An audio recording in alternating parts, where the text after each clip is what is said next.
You all remember who this is? Ashley Babbitt. She was the woman who died during the January 6th insurrection. She was deep inside the Capitol with a group of people. There were doors that were locked. There was a Secret Service agent with a gun on the other side telling them not to come in, despite the fact they were trying to break in. They finally smashed a window. She went to climb through it. She was shot and killed. Her fuck around found out.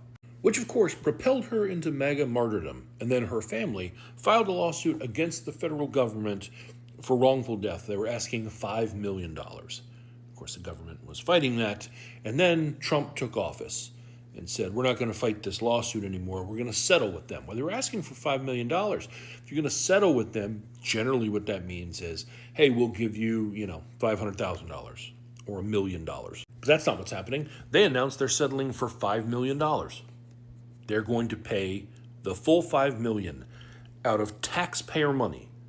They are going to give the family of a woman who entered the Capitol illegally, who was part of a violent group that was trying to break into a secured area where an armed Secret Service agent was telling them to stay out, and she went to go in anyway, and she died as a result. And now, taxpayers are going to pay her family $5 million. I thought this administration's whole thing was no more government waste.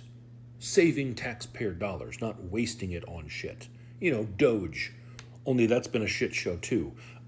Despite Trump's promise cuts, U.S. spent more than $200 billion more in the first 100 days than it did last year. How is spending $200 billion more saving us money?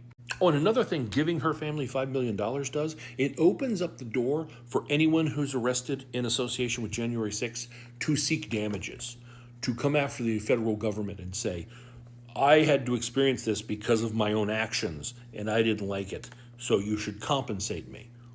And this sets a precedent of, yeah, we will. How much do you want? America's going great.